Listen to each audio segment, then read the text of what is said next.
Good evening po, Sir Rico. Good evening po, Ma'am Baloloy. Today, I'm gonna video about this yung isiset yung BM network to internal network and mag-a-add lang role sa DHCP server. Tapos kada number of male student per year and section. Tapos yung gagamitin na IP block is 10.0.0.0. With the /16. Tapos ang ipapakita ko po dito is yung sa female student, yung gagamitin yung 172.16.00. Tapos /16, yung /16 yun yung gagamitin natin sa subnet mask niya. So, ito po yung tas andito rin yung DNS server IP niya, router at DNS server IP sa baba. So yes, let's start the videos. Ang first na gagawin natin dito is punta tayo dyan sa add roles. Next, syempre, since ayan, DHCP server next lang, tapos next, ito lang siya next. Tapos yan kasi yung IP na nakalagay sa PC ko po. Next lang po yan. Hanggang sa dulo po.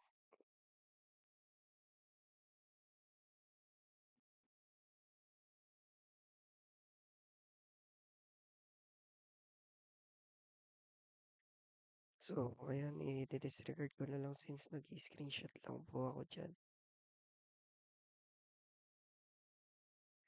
Ito na lang siya. Next. Mapunta tayo sa install. Ayan.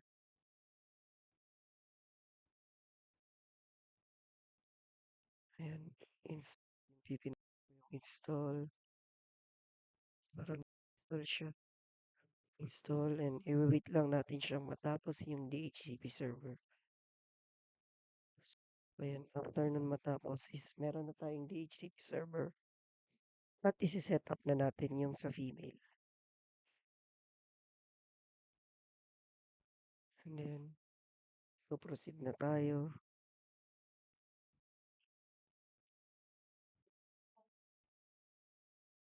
Ayan, dito pupunta tayo sa DHCP. Pipindutin yung IPv4 since yung gagamitin natin na network. Pupunta tayo sa server sa IP4 at gagawa tayo ng new scope. Dito natin ilalagay isa-isa yung sa boys at girls ng IP students. Pero ang dito ipapakita ko lang ay isa lang since same process lang naman sila lahat. So yes, screenshot lang.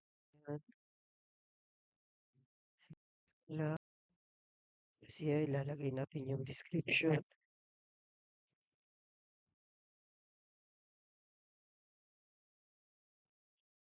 Lagay ko dyan S1A since yan yung set nila.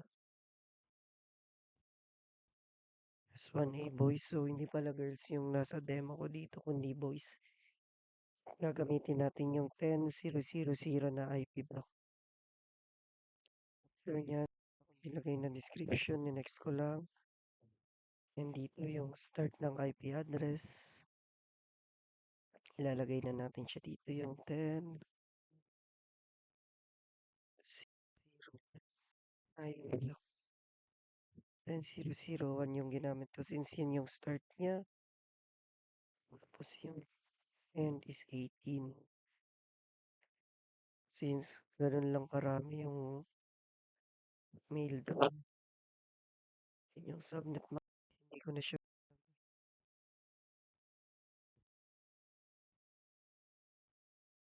And then, actually, pinalitan ko siya. Dahil hindi pala 18, yung nagkamali yung bilang ko doon kung ilan yung mail. So, ang actual is ganyan. 40 sila doon. 8 lang, since yun yung ay hindi siya 8. 8 lang, kasi yun yung 8 yung nakalagay doon, yung /8. Like, 10.0.0.1 hanggang 010 and add. So, ayan na, nakalagay na yung address range ko. Ito lang magre-reach yung IP address ko. Tapos next. So, ay, important. So, yes, ayan, next lang at i-config mo na. Tapos dito ilalagay mo na yung 888. Yan yung kanina na yan yung kanina nakalagay dito. Yung ayan o, route server ID 8888. So, mali. Next yan is so 444 server name.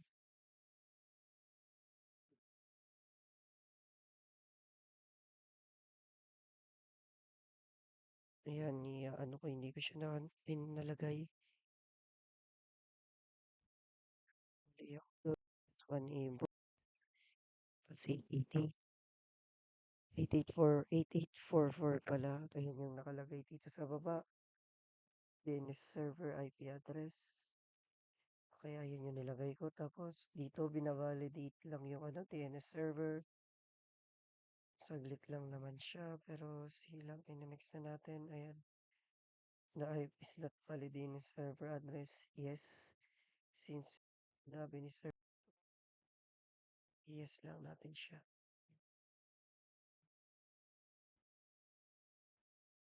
And after that, nakita na natin yung S1 is na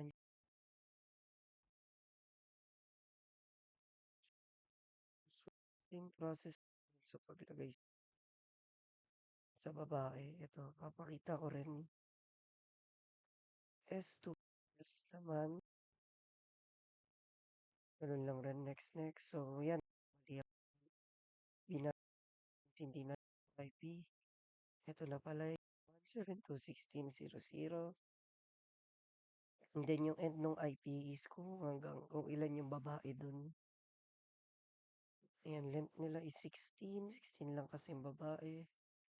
So, mag-end yan sa 17 lang dapat. Pero dinamihan ko na.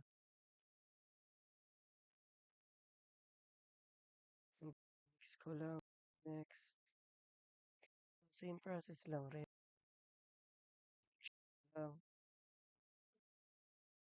Lang. Balik natin.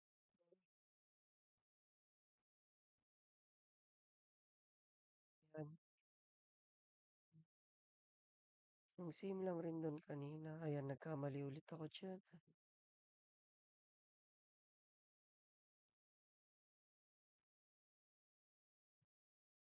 Nagpatay ako.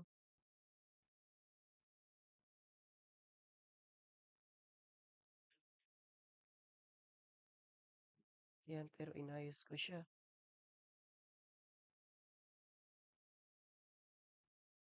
After that is, lang natin or same lang talaga. Yung select dito 0.8 ulit.